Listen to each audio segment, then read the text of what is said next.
Hello everyone. I'm Sinem from Istanbul, Turkey, and I'm a Expressive Arts and Gestalt executive coach and facilitator. We have been in this short video series together with my dear partner Bridget nearly 3 months, and we have witnessed amazing expressive art professionals in our short series, and it's our privilege. We feel we are privileged to be with. And today we are with Maryam, and it sounds amazing, work behind it. I'm looking forward to hear more. And her workshop name is Theatre in Haiku. Excites me a lot when I'm even just telling, and I'm so curious to hear more. And our short video series will be on IEATA YouTube channel. And we are looking forward to hear more today, Maria. We're super excited to have you. And again, this is for our 16th International Conference happening at Endicott College in Beverly, Massachusetts. So we are really excited. Passport to Transformation, the Expressive Arts as Doorways to Healing. So I'm Bridget Steed. I'm one of the IEATA Executive Committee co-chairs, and I'm also on the conference committee. Maryam, we'd love to have you introduce yourself. And if you could again sort of name the title of your workshop and share a little bit, a brief summary about sort of what it will entail.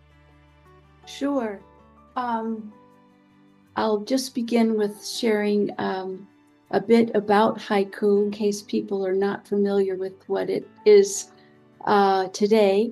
It originated in Japan, and many of us maybe were introduced to haiku as a 5-7-5 kind of structure. But today in contemporary haiku, we also have free verse. So it's much more that the moment of communion, haiku is a moment of communion, that this moment of communion is what inspires the form. So it could be 5-7-5, it could be 2-3-3, it could be a monoku, which is just one line. So it's a very exciting time to be, I think, in the world of haiku. The Theatre of Haiku is really, the intention is to experience or renew innocence.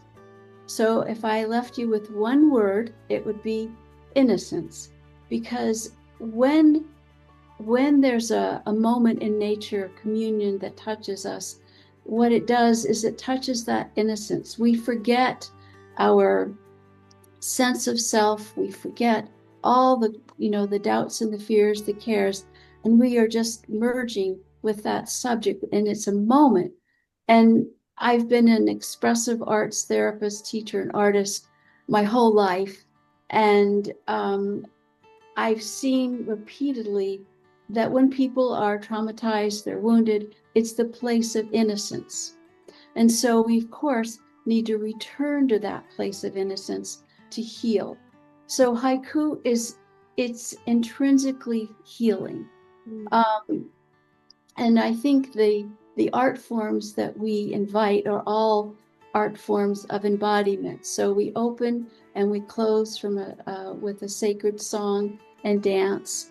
And participants write individual haiku and then group haiku. And the individual haiku are shared through theater, and then the group haiku are shared through theater. But it's meant to be shared. So theater is a wonderful way of both having that individual anchoring in innocence and traveling into what was it that touched us? What does that meaning hold for us and the reverberations? But also the group haiku allows us to build something that never was, create a storyline through the haiku. Either they write a whole other haiku or they integrate those into a storyline and then share through performance. It's all the alchemy of playfulness. We were talking about this earlier. It just mounts because it's so much fun. It's a mysterious kind of process, but the more fun I found people have, the more they learn, the more they heal. I hear from you playfulness, curiosity, and being togetherness is one part of this process. And on the other hand, we are freezing constantly. So how could be freezing is be part of the process in theater in haiku? Good one, Sam. Good one. I think haiku is still, it's heaven and earth, it's stillness and motion, it's freezing and unfreezing. Mm-hmm. And, we all get frozen sometimes, like a deer in the headlights, but when there's something that touches us, that surprises us without our thinking about it, we begin to melt, we begin to come back to life. So I think it is important, and sometimes freezing can be a time for meditation. Haiku is also a form of meditation, and I know I really love just being still. In fact, I couldn't dance if I didn't have an equal amount of stillness. So I feel, or I see the image, a kind of a dance in between freezing and melting. Yes. And yeah, and I already hear about different modalities as the dance. And what other modalities are you going to incorporate with in your workshop, Theatre in Haiku? Well, in addition to those, there's also recorded music, classical, Handel's Water Music and Bach's Brandenburg concertos, and folk music called The Man with the Wooden Flute. So while participants are writing, composing their haiku and their group haiku, they can elect a different kind of recorded music to help further transport them, into their haiku moment or moments. And then we do have a time where we engage the left half of the brain when we discuss at the end applications for individual clients and groups of clients, therapy groups. And then we close with another song, sacred song and dance. So I'm hoping it's both very grounded, and also, people take away specific techniques of helping people to heal and become more whole and joyful. Thank you. Well, you mentioned sort of takeaways, what you're hoping people might walk away with. Mm-hmm. Which leads us to our next question. If you sort of had to break down like one pearl of wisdom that you really want people to walk away with, or maybe a feeling or a sensation, what would that be if you had to kind of distill it down to one thing?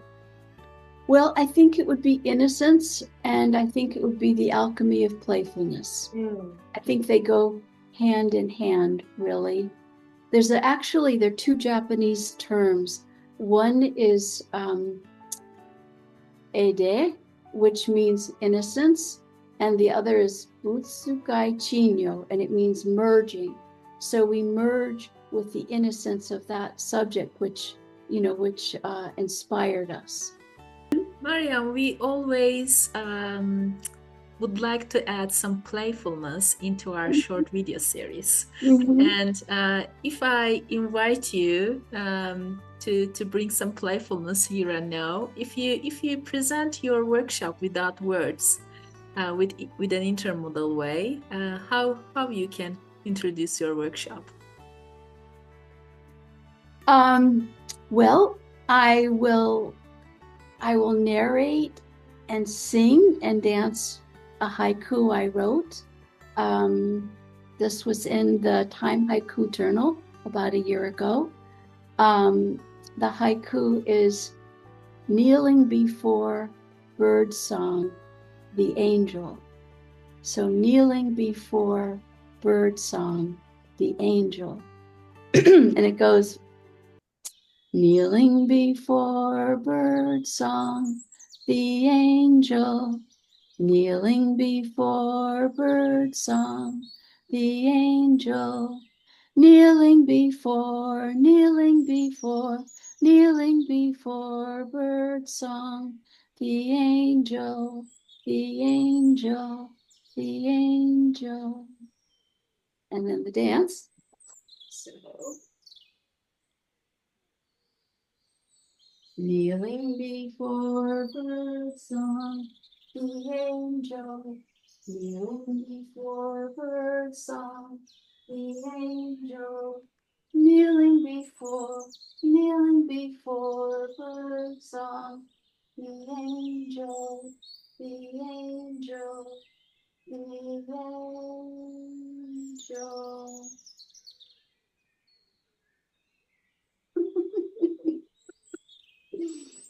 Thank you very much. This has been really, really lovely, and we're just excited to witness your workshop, and I guarantee you that everyone watching is equally as excited. Oh, Thank you for showing up so authentically, and I'm really learning about haiku because I always thought it was that standard structure. I had no idea. You've opened my eyes to this new world, so thank you so much. I look forward to reading your haiku. Yes. Thank you. Yeah, we're looking forward to. It's a great pleasure, Maryam, to be with you today. Thank you very much. What a joy to meet you, and thank you for your openness and playfulness. So we will see everyone outside of Boston at Endicott College. June 19th are our pre-workshops, and then 20th through the 22nd are our full conference workshops. So we'll see you there. Yeah, See you. see you soon. Bye. See you.